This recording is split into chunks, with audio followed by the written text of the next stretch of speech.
So here's the question. Who is the main character in Fallout? And I mean, not just a Fallout game, not just the Fallout TV series, all of Fallout. If you had to pick one singular main character, who would you pick? Now, you might be thinking initially, oh, it's probably one of the protagonists, somebody like the Vault Dweller, the original main character of Fallout 1, or the Chosen One, the Lone Wanderer, the Courier, the Sole Survivor. But each of these are very different people for a number of different reasons. They live in different time periods, they come from different locations or vaults, or in the case of the Courier, not a vault at all. They are very distinct characters. You can't just pick one of them. And it would be very difficult to say that one of them has more influence over the others. I mean, you might be able to say that the Vault Dweller was earliest and so therefore had a greater influence on everything else that came after. But yet, you still have to deal with the fact that each of the games has a completely different plot line. And we're looking for a singular main character. So then your mind might go to other characters. Maybe, I don't know, Roger Maxson seems like an important character in the history of Fallout, the founder of the Brotherhood of Steel, but yet we're still just talking about a character from the past. We don't ever really get to interact with Roger Maxson. We get some of his descendants and the structures and organizations that he initiated. But yet, not really a main character. It doesn't really answer the question. And your mind probably goes to a number of other characters throughout the series, but none of them seem to really fit. Mr. House isn't a main character. He's kind of more of a pseudo-villain / antagonist kind of character, or I don't know. There's just so many people you could go to, but I don't know that any of the people across the Fallout games work as a main character for the entire series. So that leads me to a different conclusion. The main character in Fallout is the wasteland itself. Now, this is very similar to, for example, when people talk about Batman, how Gotham City is its own character. Something like that. It's kind of similar to that. But I think that there's actually more meat on this bone than the Gotham City analogy, because this character is very much like a real person, or at least a personality. And we'll get to the personality features at the end of this episode. But before that, let's establish why I think this is a character at all. So first, it has a life cycle, and let's say she has a life cycle. I think the wasteland is a she. We're going to go with that.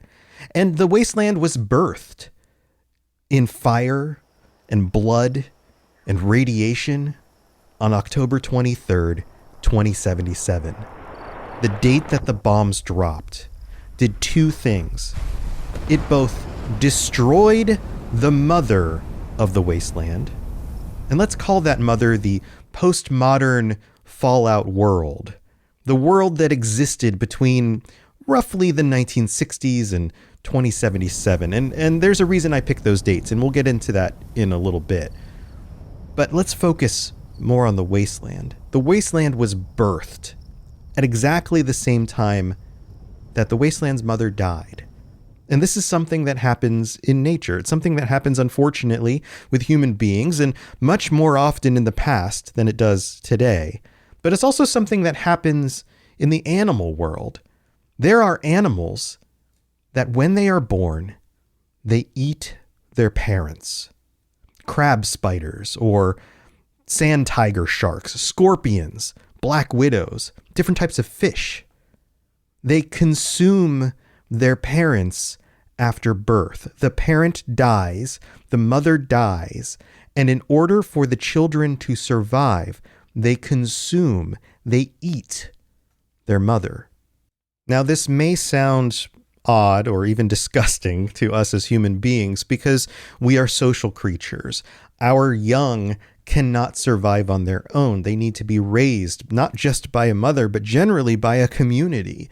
they don't exist on their own. So I would say that the wasteland isn't a person in the way that a human being is a person, but it still has a personality. It still has a life cycle. And this life cycle is very apparent when you understand that it inherited this life cycle from its mother. And its mother inherited this same life cycle from its mother, and on back through history to the dawn of humanity, because humanity is a thing inside this person. People make up the wasteland the way that maybe cells in our body make up our bodies. And the wasteland itself will go through a cycle of birth and then corruption, decay, and eventually death. The same thing happened to the wasteland's mother, the postmodern Fallout world. She was born in the 1960s, during a time where the world of Fallout diverged the most from our current world. Now, I've done an episode previously about how the world of Fallout actually diverges from our own reality in a time period that's way before the 1900s. And those are little bits and pieces, but the primary point of divergence, the majority, the point at which it hits, critical mass, let's just go with that, is about the 1960s. That's where things are very, very different from our own world. The use of nuclear technology, the lack of miniaturization with electronics, the changes to the geopolitical climate and what happens with nations taking a different path than they did in our own reality. Now, there may be similarities between the events of this postmodern Fallout world and our own world, of course, but they aren't exactly the same. The corporations that rise and make the things of this world are very different. The life cycles of the countries and the peoples and the societies of this postmodern Fallout world play out in different ways, similar, but yet different ways. And the closer we get through that life cycle to 2077, the more differences there are. This mother of the wasteland went through the same birth, corruption, and decay, and eventually death, in much to her own doing. She kind of condemned herself. But that wasn't a new thing, because this is a trait of the family. This mother's personality was very similar to the personality of her mother, the world before the postmodern Fallout world. Let's call that the modern world. It has a lot in similarity between our world and the modern Fallout world. Most of the history leading up to the 20th century is the same. There are some differences, but most of it is the same. And so we can look to our own world and understand that that same cycle of birth, corruption, and decay happens again and again and again. And I can't count the members of this ancestry going back to history. We can say that there was the modern world, and before that there was the Enlightenment world, and before that there was the Renaissance world, and before that we had the Dark Ages. And going back to ancestor after ancestor after ancestor, you have these cycles of birth, corruption, and decay, and then rebirth. The cycles seem to loop, but yet every individual is a different individual. Their personalities are slightly different, but yet they fall to the same cycle. They might have slightly different sins, but they all have their own sins. They all eventually end. And their children consume their bones. We live in a society that is built on top of previous societies, on the bones of these ancestors. And it may not be as readily obvious to the Americans in the audience, like myself, because much of our postmodern world is kind of built up over the last 200 plus years. The remnants of the culture that was here before us is mostly hidden. The cities aren't that old. The explorers and settlers and colonists who made it to the New World a few hundred years ago did a very good job to remove the evidence of the people that were here before us. So our shining cities with glass windows and our modern McMansions all make it very difficult for us to see the civilization that we are living on top of. But we're living on top of civilizations, not just the native civilizations that were here in the Americas, but our ancestries, the worlds and the countries that we came from before the Americas. And it's much more obvious in the rest of the world. If you live in Europe or the Middle East or Asia or Africa, you can see the remnants of the civilizations that came before us. You can see that there are buildings that are hundreds, if not thousands of years old. There are elements of these previous societies that get recycled. They go into decay, but then they get recycled again and used in the later societies. This is very similar to the wasteland. Look at the wasteland. Look at the cities that are built up using the bones of the previous civilization. Megaton is a great example. Megaton did not exist as a city before. It is a small settlement in the midst of the DC area, and yet the buildings themselves are mostly crafted of the resources from the previous cycle of the mother. Diamond City is built inside of a structure that was built generations ago, that is in severe decline, and yet those resources have been repurposed in order for people to survive. In our own world, go to a place like London or Rome or Egypt or Baghdad, any of these ancient cities, and they are built upon the bones of the previous societies. In some ways, the same buildings exist, but in other ways, if you dig deep, the foundations of that society are underneath their feet, covered by the sands of time, yet still supporting the people above. So what are the personalities of this mother, this postmodern Fallout world? Well, she was a hedonist, first and foremost. She was somebody who consumed things for the moment, enjoyed things for the moment with no thought of the future. Natural resources and the environment suffered because of that. In society, there was rampant social inequality. And when it came to science and research, it was more about doing it because you could, not because you should, not because it was specifically going to help the majority of people, but just to see if you could do it at all, or if you could use those research results in order to further the plans of the powerful or the biggest nations. And that created a system that was corrupt, that led to her eventual decay. And the apple doesn't fall far from the tree. We've seen this before. Her grandparents and their parents have gone through similar cycles. An example might be that the Enlightenment in her ancestry, the ancestor called the Enlightenment, let's say, was very focused on intellectualism, but also fell to the sins of industry and the loss of purpose. Now, some of these ideas are inspired by a video I recently watched by Curious Archive about moldy world building, and I think that that video points out some very interesting details. The point of that video was more about how when you are creating a fantasy world, having an environment with levels of mold and decay makes that environment more mysterious and interesting and more realistic because that actually matches the real world. This is a theory that isn't new to me. It's something that I've talked about before, but I love that phrase, moldy world building.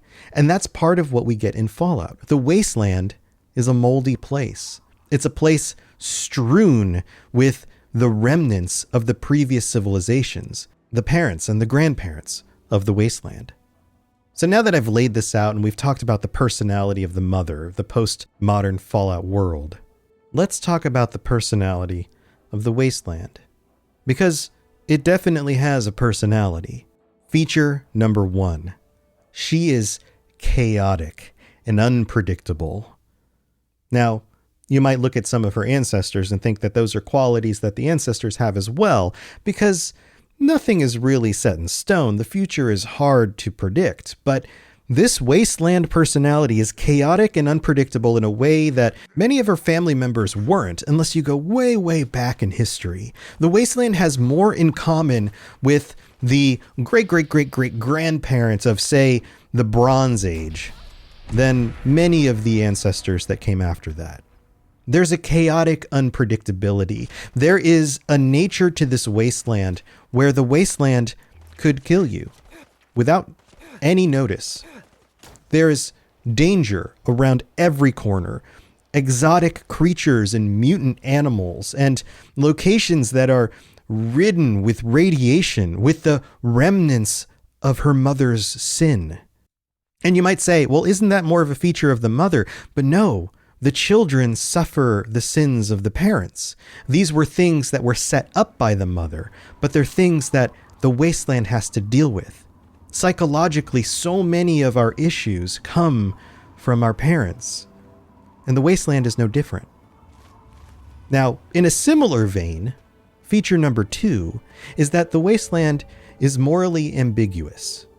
In some of her ancestry, you could say that certain members were a little bit more, let's say, interested in having others perceive them as being morally focused on the good.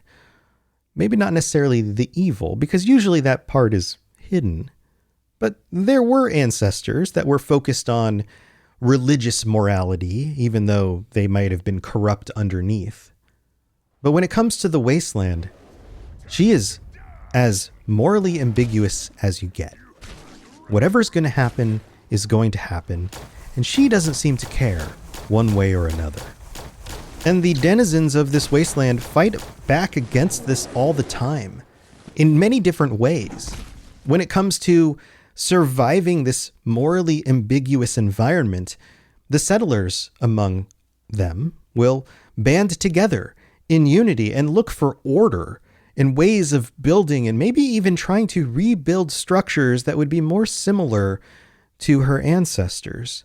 And yet there are others who find other ways to survive in this morally ambiguous environment, like raiders. Why is it so common for raiders to exist in the wasteland? And it's because it's morally ambiguous. It is not obvious that doing the, quote, right thing is going to lead to your own survival or your ability to thrive. So they've taken the perspective that doing the right thing is survival at any cost, doing whatever they need in order to make it one more day, to feed themselves, to find some form of enjoyment and happiness, if that's even possible. Others have banded together with organizations that seem to give them meaning, whether it's the Enclave or the Brotherhood or any other number of these other factions. They all have something in common. They provide meaning in a morally ambiguous landscape. If you are a member of the Brotherhood, then you believe something. You believe that through the accumulation of technology, that you might save the wasteland from the mistakes that her mother made. If you are part of the Enclave, you believe that a strong figurehead can bring back the American dream and make things better for, well, at least you and those of you who are pure. If you're a member of the Followers of the Apocalypse, then you believe in humanitarian aid. You believe that the way to find meaning in a morally ambiguous world is to serve others, is to reduce their pain and suffering, and that in some way that creates meaning and focus and a livelihood for yourself, even though it endangers yourself to do it. There's something deeper there. Each of the members of the wasteland find a way to navigate this moral ambiguity in their own ways. And it's something that they all do. Feature number 3. She is mysterious. She doesn't easily reveal her secrets.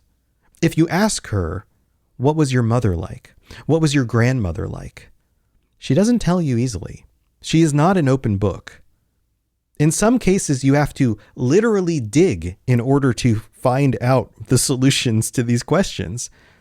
In much of the wasteland, they have a, imperfect understanding of her ancestors, the world that came before. They have to piece it together for themselves because she is a private individual. She doesn't like it when people go poking around, and sometimes makes it very difficult for those people who dig a little too deep. And this idea is supported by the dangers of the wasteland, of course. There are many locations that are very dangerous, that hold information about the past. But it also plays into this idea that if you dig too deeply, you find even more mysterious things. Ancient gods, cryptids, aliens. The things that keep you up at night, wondering about the true nature of our history. And it's easy to assume that the people who lived during the time of the wasteland's mother knew more about the past. And maybe in some ways they did, but they were as ignorant to the world of the grandmother, the other ancestors, as the wastelanders might be about the world of the postmodern. Now, even though the wasteland is mysterious, she's also, number 4, nostalgic. She keeps things around from her mother. She may have consumed her mother or is in the process of consuming her mother, but she also holds on to things. There are remnants strewn across her vast expanse that have not decayed, things that still exist and can be repaired.